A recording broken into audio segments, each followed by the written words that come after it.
Assalamualaikum warahmatullahi wabarakatuh. Bismillahirrahmanirrahim. Setelah kita berkegiatan dari hari ke hari sampai dengan waktu yang sudah ditentukan, tentu saja ini beriring juga dengan usia kita yang semakin bertambah. Dengan usia yang semakin bertambah, tentu jatah hidup kita juga otomatis akan berkurang sebagaimana konsekuensi dalam kehidupan yang telah memang sudah dilaksanakan dari waktu ke waktu.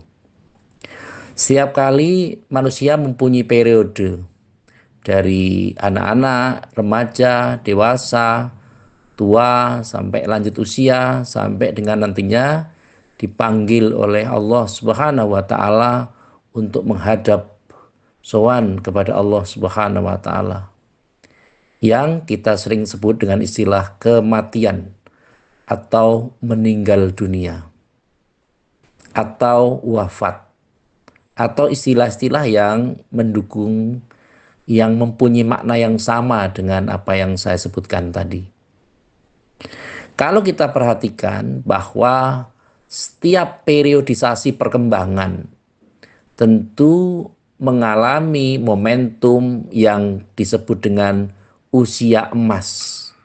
Usia di mana mereka akan mendapatkan tempo pertumbuhan dan tempo perkembangan dengan cepat, dan antara perkembangan atau pertumbuhan anak atau orang satu dengan yang lain akan mengalami perbedaan. Tentu siapapun yang bisa memanfaatkan momentum, tentu dia akan mendapatkan sesuatu yang paling baik dalam kehidupannya. Apabila kita bereksperimen tentang bagaimana masa kecil kita, masa dewasa kita, dan masa tua kita tentu mengalami perbedaan. Apalagi ketika kita bandingkan dengan saat ini. Anak-anak, remaja, dan tentu mereka mempunyai role modelnya sendiri. Mempunyai peranannya masing-masing. Kalau anak yang terbiasa untuk membuat karya atau membuat sesuatu yang bermanfaat baik dirinya maupun kepada orang lain, maka dia akan melalui hari-harinya dengan model-model seperti itu. Tetapi ketika anak itu hanya dibiarkan untuk mengikuti perkembangannya sendiri, untuk mengikuti iramanya sendiri, tanpa ada yang mengarahkan, tanpa ada yang memberikan instruksi, dan tanpa model yang jelas atas kehidupannya, maka tentu mereka tidak akan mendapatkan apa-apa kecuali kesenangan-kesenangan yang mereka dapatkan. Dan momentum itu tidak akan bisa dirasakan oleh orang lain, karena mereka berarti akan menggunakan egonya atau super egonya untuk menguasai dirinya, bahkan menguasai orang lain. Tentu saja ini sesuatu yang harus dipertimbangkan, sesuatu yang harus diperhatikan, terutama ketika kita mempunyai anak yang usianya mencapai angka tumbuh kembang, bertumbuh dan berkembang sesuai dengan pertumbuhan biologis dan pertumbuhan psikologisnya. Anak tidak hanya diberikan kesempatan untuk bisa makan, bisa minum, tetapi mereka juga harus dikenalkan dengan sesuatu yang baik, buruk, benar, salah, atau sesuatu yang lain. Yang tentu saja ini membutuhkan referensi yang tidak sedikit. Karena apa? Karena orang tua juga harus mempunyai cakrawala atau pandangan yang luas akan bagaimana mendapatkan, mengetahui minat, bakat, dan keinginan-keinginan dari anak-anaknya. Kalau dulu ada achievement test, bagaimana tes tentang kecerdasan. Kalau ada tes tentang minat dan bakat, mestinya orang tua sudah mempunyai analisa yang terstruktur, sistematis, logis, dan realistis terhadap perkembangan anaknya. Tidak memaksakan sesuatu yang menjadi keinginannya, tetapi meluruskan apa yang menjadi bakat, minat, dan attitude dari anak-anaknya. Tentu saja ketika kita mengacu pada kepedulian pemerintah atau negara, saking negara ini menghargai bagaimana pentingnya perawatan, perlindungan, dan penghargaan, serta tidak akan terjadi diskriminasi terhadap anak, maka diciptakanlah, diwujudkanlah adanya Hari Anak Nasional. Yang Hari Anak Nasional itu bertepatan dengan tanggal 23 Juli.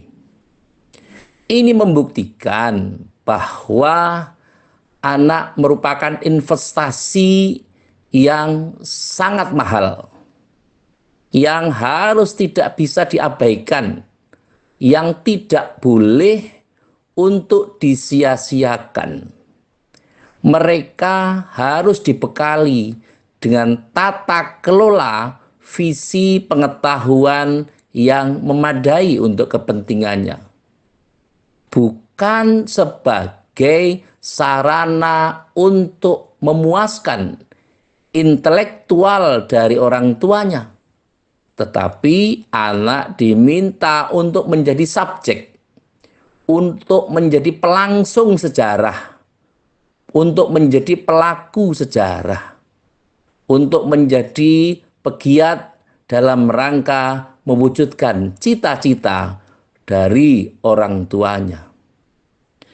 Dalam Islam, anak merupakan satu kondisi di mana bisa menjadi penerus sujudnya orang tua.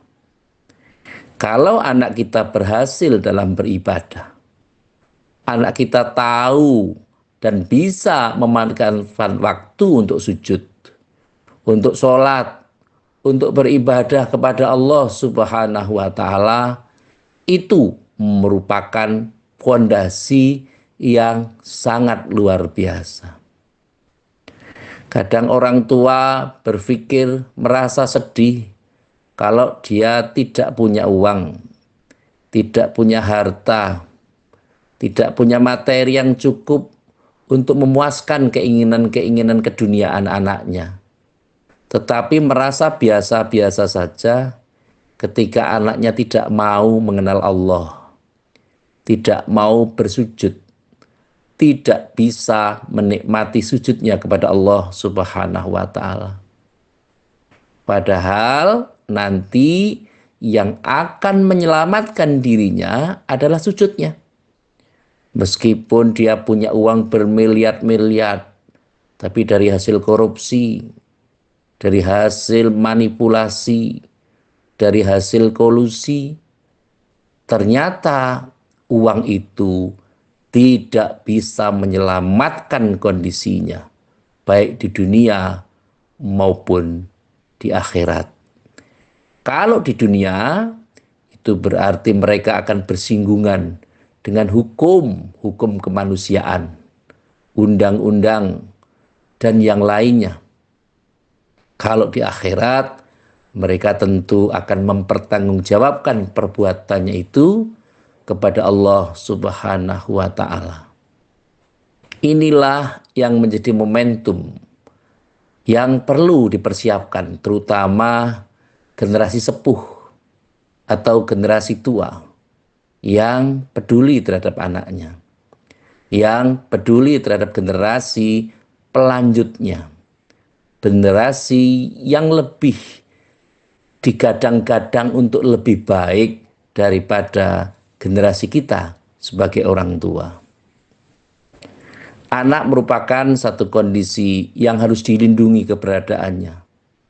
Sesuatu yang sangat miris terjadi akhir-akhir ini, di mana ada anak yang dibakar hidup-hidup karena mungkin orang tua kesulitan dari sisi ekonomi, orang tuanya mati bunuh diri, tapi sebelumnya anaknya dibunuh terlebih dahulu.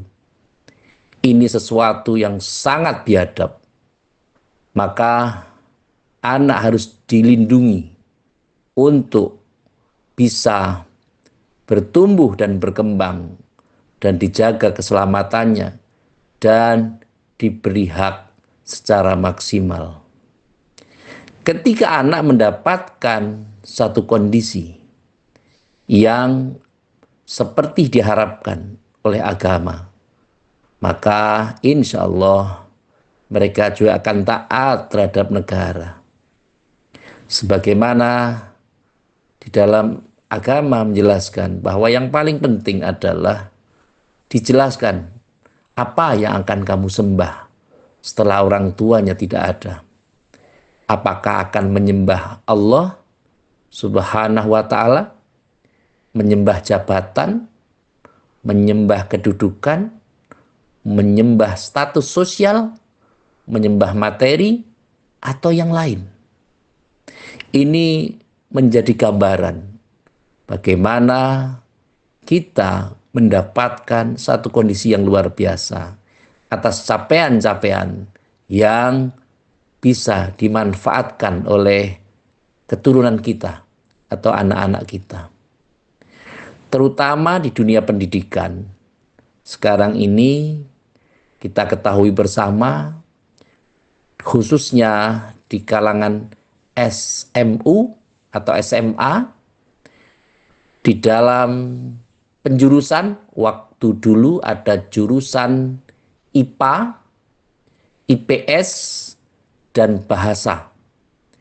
Ketika waktu itu mungkin jurusan IPA itu dianggap sebagai orang yang mempunyai kecerdasan yang lebih.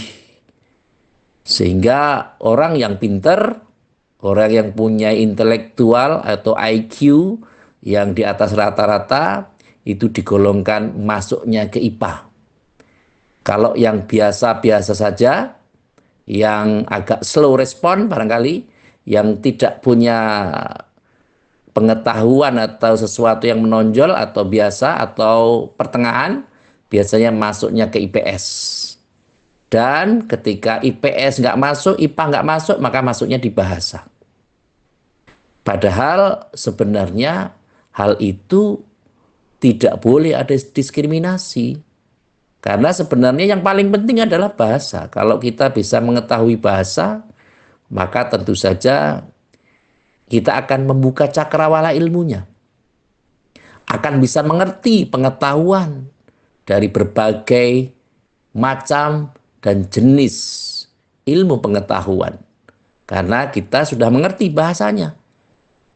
Bagaimana bahasa Ibrani, bagaimana bahasa Jerman, bagaimana bahasa Suryani, bagaimana bahasa Inggris, bagaimana bahasa Tagalog, bagaimana bahasa Indonesia atau bahasa Jawa sekalipun.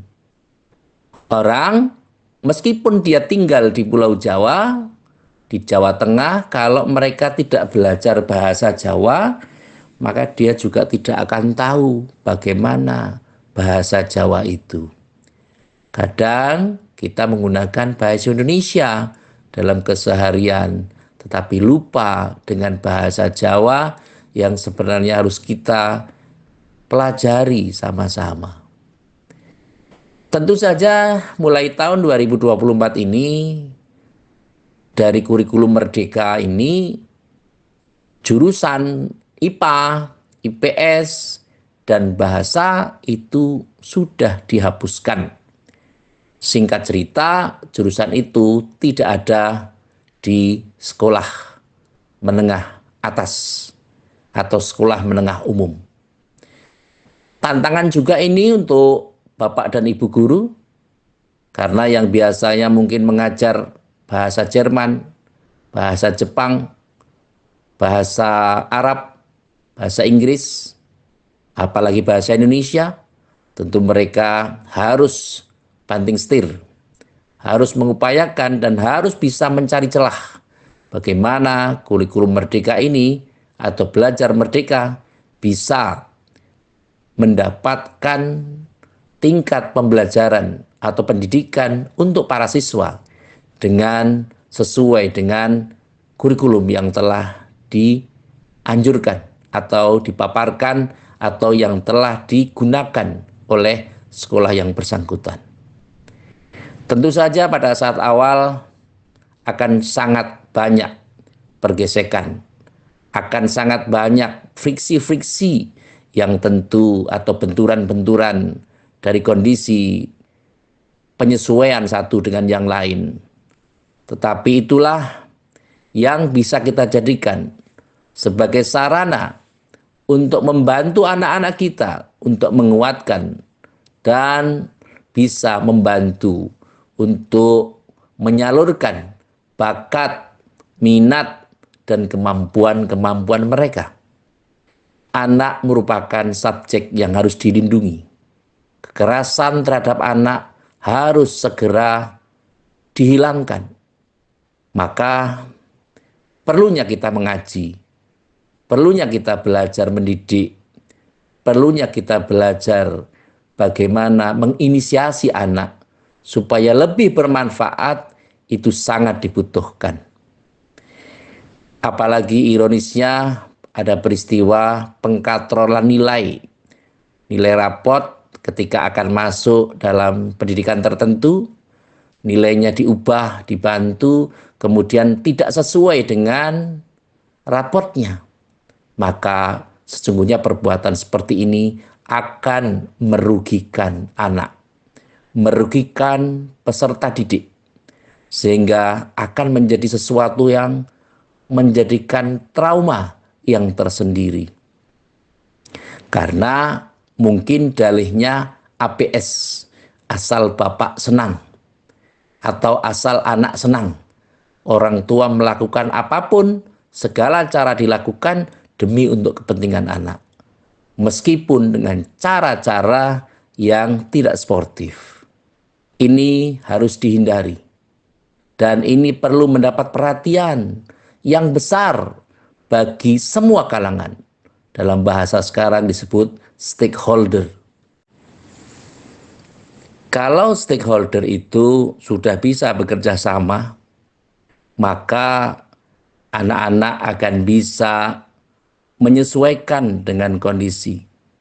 Tidak perlu menggunakan aparat. Misalnya yang saat ini sering terjadi adalah vandalisme atau coret-coret di tembok, yang itu merupakan fasilitas umum, yang kadang itu dilaksanakan oleh anak-anak.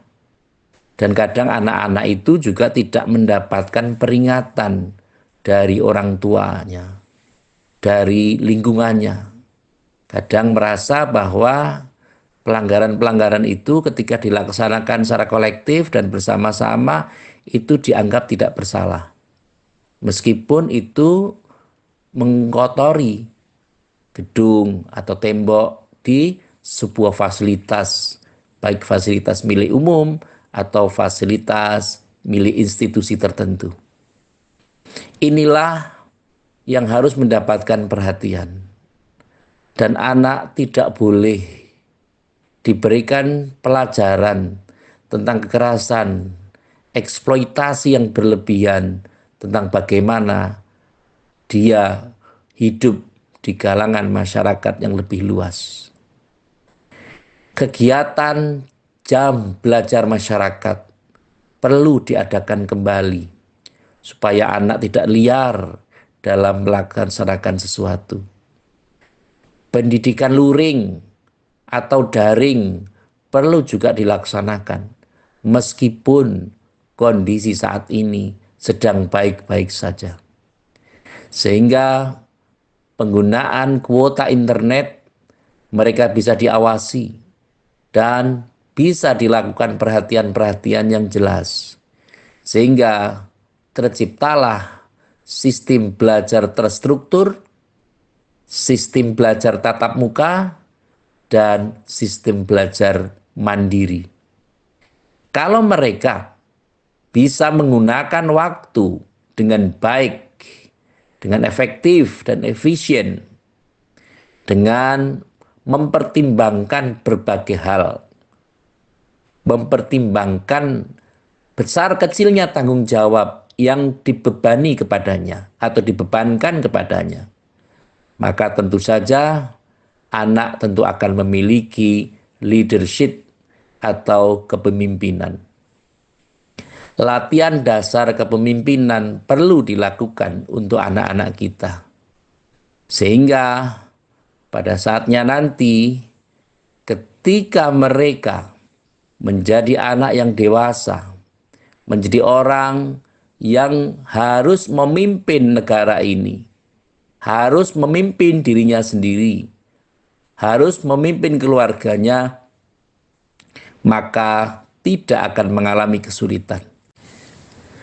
Diharapkan anak juga mempunyai visi yang kuat untuk bisa mendapatkan sesuatu dengan cara-cara yang baik.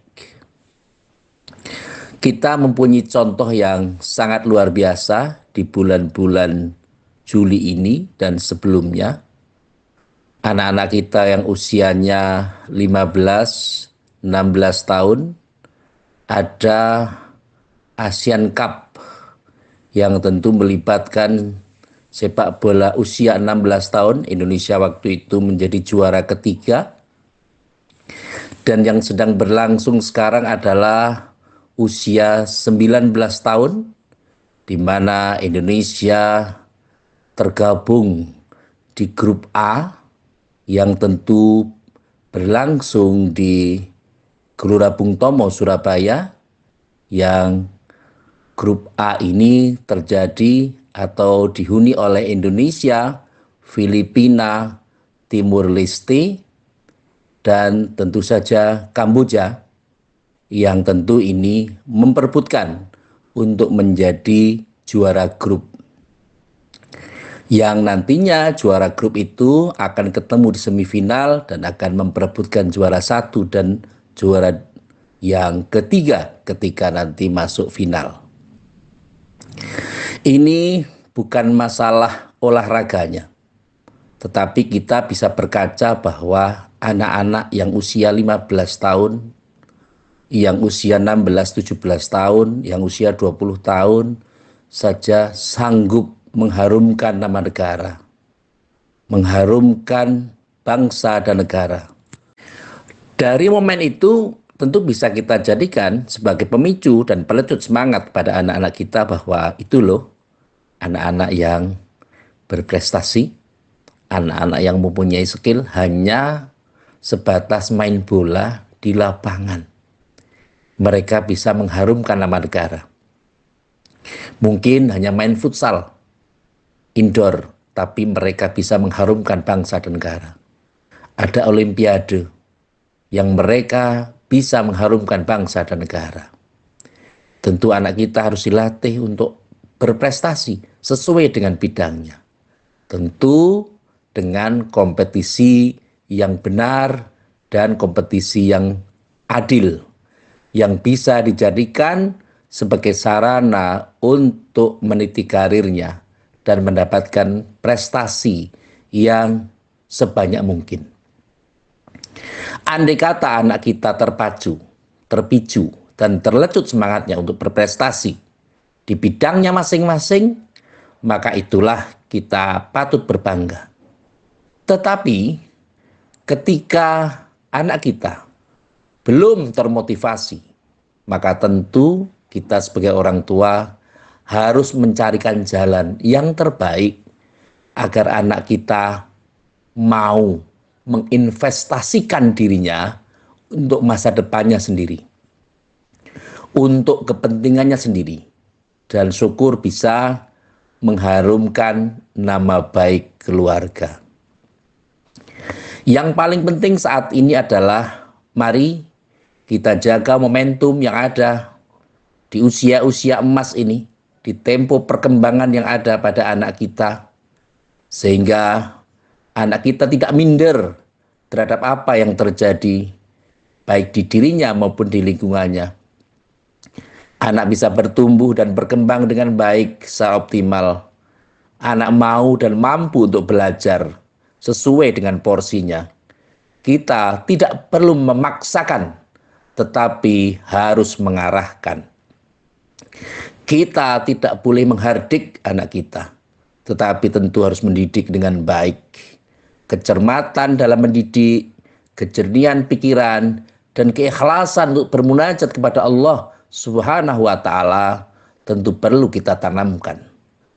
Tugasnya anak adalah belajar dan berdoa. Dan tugas orang tua tentu adalah biaya dan berdoa. Belajar tanpa berdoa tentu akan melahirkan hal-hal yang kurang efektif. Akan melahirkan generasi yang jumawa, yang tinggi hati, yang sombong. Tapi dengan mereka mau berdoa, diharapkan mereka tetap tawadhu kepada Allah Subhanahu wa Ta'ala. Tetap rendah hati dan tetap bisa membawa diri di mana dia berada. Di mana bumi berpijak, di situ langit dijunjung. Tugas orang tua adalah membiayai dan mendoakan. Kita tidak boleh lepas tangan atas apa yang terjadi pada anak kita. Bertanggung jawab secara efektif dan kolektif, tapi ingat, tetap bergantung pada Allah Subhanahu wa Ta'ala. Karena rezeki kita, maut kita, hidup kita, itu sepenuhnya adalah sudah diberikan, sudah tercatat di Lauhil Mahfudz oleh Allah Subhanahu wa Ta'ala. Sehingga tentu ini menjadi perhatian yang besar. Jangan bangga ketika anak kita berprestasi, baik secara akademis maupun non-akademis. Jangan terlalu jumawa, tetapi juga tidak boleh minder ketika anak kita belum mendapatkan apa yang dicita-citakan. Kerjasama antara orang tua dan anak dalam pendidikan sangat dibutuhkan. Kalau zaman dulu ada istilah tri pendidikan, ada tri pusat pendidikan. Bagaimana pendidikan dipusatkan di rumah, atau disebut dengan pendidikan informal, pendidikan di sekolah atau pendidikan formal, dan pendidikan non formal atau pendidikan di masyarakat. Sebenarnya istilah ini tentu hanya sebatas pada istilah saja, karena dimanapun yang namanya pendidikan itu adalah formal. Pendidikan dibutuhkan dari lahir sampai dengan di liang lahat. Bahkan Profesor Dr. Notonegoro SH menyatakan bahwa pendidikan itu pada saat dikenangkan. Ini yang menjadi perhatian kita, dan ini yang harus dilakukan agar anak kita mendapatkan sesuatu yang terbaik dalam kehidupannya. Yang terakhir, seperti biasa, mari kita saling mendoakan. Apalagi saat ini mungkin anak-anak kita sedang mencari pendidikan yang tepat, mencari institusi yang diharapkan.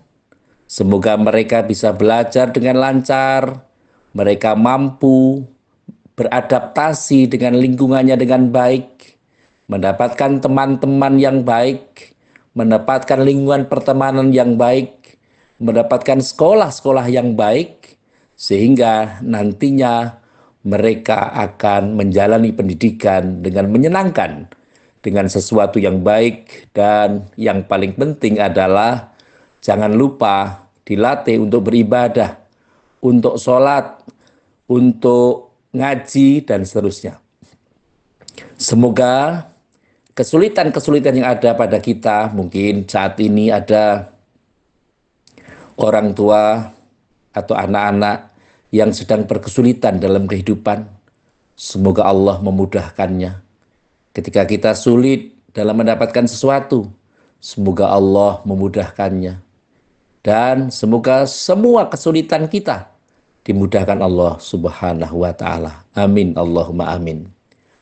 Terima kasih kepada semua pihak yang telah membantu terselenggaranya acara ini. Semoga acara ini bisa bermanfaat dan semoga kita mendapatkan ridho dari Allah Subhanahu wa taala. Amin Allahumma amin. Sekali lagi terima kasih atas segala perhatian dan mohon maaf atas segala kekurangan. Saya akhiri, wallahul muwafiq ila aqwamit thoriq. Wassalamualaikum warahmatullahi wabarakatuh.